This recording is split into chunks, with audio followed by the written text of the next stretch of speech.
నమస్కారం NSTV news కి స్వాగతం. నా పేరు సంధ్య. ఇక వార్తల్లోని ముఖ్యాంశాల్ని చూద్దాం.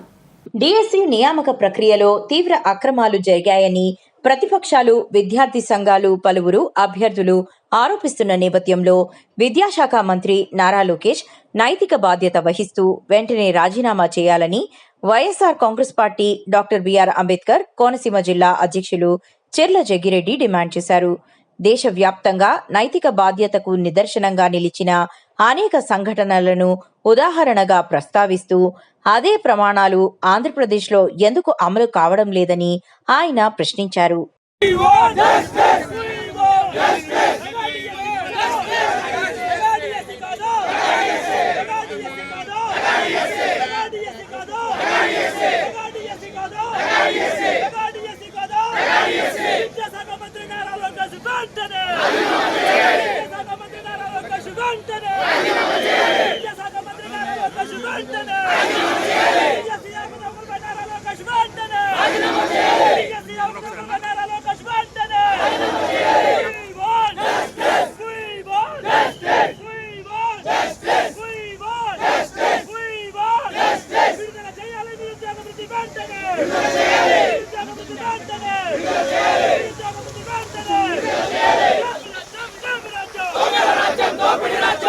అధ్యక్షులు జక్కంపూడి రాజా గారి ఆధ్వర్యంలో అమలాపురంలో కలెక్టరేట్ వరకు ఒక భారీ ప్రదర్శన జరగడం జరిగింది.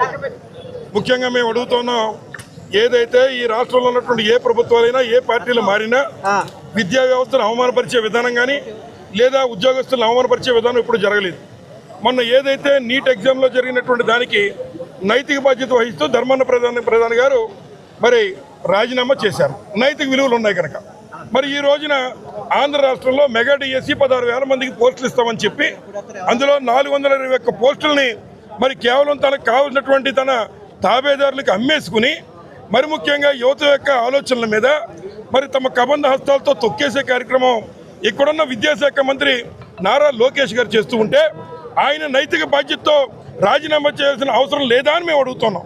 నారా చంద్రబాబు నాయుడు గారు మరి మీరు ఇప్పటికే ముద్దడి పద్మనాభం గారి మీద 10 ఏడుస్తున్నారు, కుటుంబాలను రాజకీయాల్లో ఈడుస్తున్నారు. మరి ముఖ్యంగా ఏదైతే ఎవరైతే మీకు ఉన్నటువంటి 150 ఎమ్మెల్యేలు వచ్చారని చెప్పుకుంటూ ఉన్నారు, ఇవాళ ఇంటింటికి తిరుగుతామని చెప్తున్నారు. ఇంటింటికి తిరిగి మీరు చెప్పేది ఏమీ లేదు, చేసింది ఏమీ లేదు.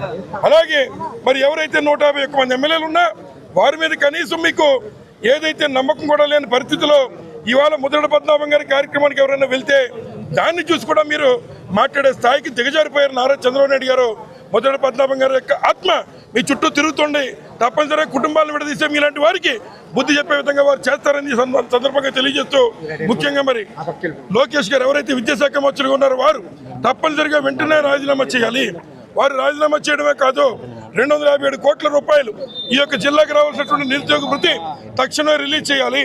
అలాగే ఉన్నటువంటి ఒకవేళ వారు చేయకపోతే ఉన్నటువంటి ముఖ్యమంత్రి నారా చంద్రబాబు నాయుడు గారు వారిని కేబినెట్ నుంచి బర్తరఫ్ చేసైనా మీరు మీ చిత్తశుద్ధి నిరూపించుకోవాలి, లేదా సిబిఐ ఎంక్వైరీ వేసి నిరూపించుకోవాలని చెప్పి ఈ సందర్భంగా వైఎస్ఆర్ కాంగ్రెస్ పార్టీని డిమాండ్ చేస్తున్నాం.